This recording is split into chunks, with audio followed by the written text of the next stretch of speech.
नमस्कार दोस्तों। कोलकाता के एक मशहूर मेडिकल कॉलेज में एक दिल दहला देने वाली वारदात, एक ट्रेनी डॉक्टर की बेरहमी से हत्या और उससे भी भयावह रहस्य। क्या यह केवल एक संयोग था या एक बड़ी साजिश का हिस्सा? सीबीआई की तफ्तीश, पॉलीग्राफ टेस्ट्स और 130 घंटे से ज्यादा की पूछताछ के बाद भी क्यों अब तक सच्चाई नहीं आई सामने? क्या है इस केस के रहस्य और कौन है वो असली गुनहगार? जानिए इस केस की हर डिटेल और सीबीआई की जांच में आए नए मोड़ हमारे साथ। दोस्तों, कोलकाता के आरजीकर मेडिकल कॉलेज में 8 या 9 अगस्त की रात को ट्रेनी डॉक्टर के साथ रेप और मर्डर की हुई जघन्य वारदात मामले में सीबीआई तफ्तीश हाथ में लेने के 17वें दिन बाद भी कुछ बड़ा खुलासा नहीं कर पाई। सीबीआई ने गुरुवार को 2 और संदिग्धों का पॉलीग्राफ टेस्ट कराया। यह दोनों अस्पताल के सिक्योरिटी गार्ड हैं। वारदात वाली रात इनकी ड्यूटी मेडिकल कॉलेज के उसी सेमिनार हॉल वाले फ्लोर पर थी जहां उस रात एक ट्रेनी डॉक्टर की बेरहमी से हत्या कर दी गई थी। कोलकाता कांड में पुलिस ने सिविक वॉलंटियर संजय रॉय को अरेस्ट किया था।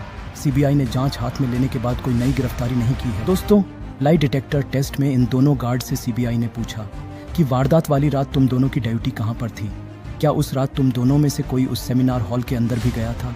किसी ने मृतका डॉक्टर को उस सेमिनार हॉल में जाते देखा था? अगर हाँ, तो महिला डॉक्टर के साथ उस रात और कौन कौन था? अगर वारदात सेमिनार हॉल में ही हुई तो उन्हें इतनी बेरहमी से हुई वारदात के बारे में कैसे नहीं पता लगा? क्या उस रात उन्होंने सेमिनार हॉल के अंदर से कोई चिल्लाने की आवाज़ सुनी थी? किसी को हॉल से बाहर निकलते देखा था? या सब कुछ पता होने के बावजूद किसी ने उन्हें चुप रहने की धमकी दी थी? क्या इस वारदात में वह भी शामिल थे या फिर उनका इस वारदात से किसी तरह से कोई लेना देना है? दोस्तों, इस मामले में सीबीआई अभी तक इन दोनों सिक्योरिटी गार्ड समेत 10 लोगों का पॉलीग्राफ टेस्ट करा चुकी है। इनमें इस वारदात का मुख्य आरोपी माने जा रहे कोलकाता की प्रेसिडेंसी जेल में बंद संजय रॉय, मेडिकल कॉलेज का पूर्व प्रिंसिपल संदीप घोष, 8 अगस्त की रात को मृतक डॉक्टर के साथ डिनर करने वाले और आखिरी बार उनके साथ दिखाई देने वाले 4 डॉक्टर और इंटर्न, मुख्य आरोपी संजय के करीबी माने जा रहे कोलकाता पुलिस का एएसआई अनूप दत्ता और एक अन्य वॉलंटियर। अभी तक एक मुख्य आरोपी और 9 संदिग्धों के पॉलीग्राफ टेस्ट कराने के बावजूद सीबीआई के पास 13 अगस्त से इस मामले की जांच अपने हाथों में लेने के 17वें दिन बाद भी जेल में बंद एकमात्र आरोपी संजय रॉय ही है, जिसके बारे में अभी यह तक साफ नहीं हो पा रहा है कि उसका इस वारदात से किस हद तक लेना देना है। दोस्तों, क्या आरोपी संजय महिला डॉक्टर के साथ रेप और हत्या होने के बाद मौके पर आया या फिर वह भी इस वारदात में शामिल रहा? इस मामले में सीबीआई गुरुवार को एक बार फिर अस्पताल की मोर्चरी में गई जहां मृतका का पोस्टमार्टम कराया गया था। सीबीआई को पोस्टमार्टम करने में भी किसी तरह की छेड़छाड़ होने का शक है।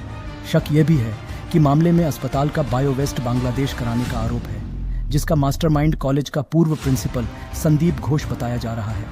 क्या अस्पताल में मानव अंगों की तस्करी समेत कुछ और खेल भी चल रहा था, जिसकी भनक मृतका को लग गई हो और उसे रास्ते से हटाने के लिए यह सुनियोजित हत्या की गई हो? दोस्तों, देश की तेज तर्रार जांच एजेंसी सीबीआई को इस रेप मर्डर मिस्ट्री को सुलझाने में काफी मशक्कत करनी पड़ रही है। गुत्थी को सुलझाने के लिए सीबीआई ने अपने सबसे तेज तर्रार अफसर इस केस में लगाए हैं। सूत्रों का कहना है कि सीबीआई के हाथ कुछ जानकारियां लग तो रही हैं, लेकिन वह इतनी सटीक नहीं हो पा रही जिससे सीबीआई इस केस को पुख्ता तौर पर क्रैक करने का दावा कर सके। यही वजह है कि सीबीआई को इस केस को सुलझाने में वक्त लग रहा है। अभी तक सीबीआई यह भी साफ नहीं कर पा रही है कि इस वारदात में केवल एक ही शख्स का हाथ था या फिर एक से अधिक का, जबकि अभी तक इस मामले में 120 से अधिक लोगों से पूछताछ की जा चुकी है। 13वें दिन लगातार मेडिकल कॉलेज के पूर्व प्रिंसिपल संदीप घोष से 130 घंटे से अधिक पूछताछ हो चुकी, 10 के पॉलीग्राफ कराए जा चुके हैं, लेकिन नतीजा कुछ भी नहीं। दोस्तों, क्या होगा इस केस का अगला कदम? कौन है असली गुनहगार? क्या सच्चाई कभी सामने आ पाएगी? हमारे चैनल को सब्सक्राइब करें और बेल आइकन दबाएं ताकि आपको मिले इस केस से जुड़े हर नए अपडेट की जानकारी सबसे पहले। अगर आपको ये वीडियो पसंद आया हो तो लाइक करें और अपनी राय कमेंट्स में ज़रूर बताएं।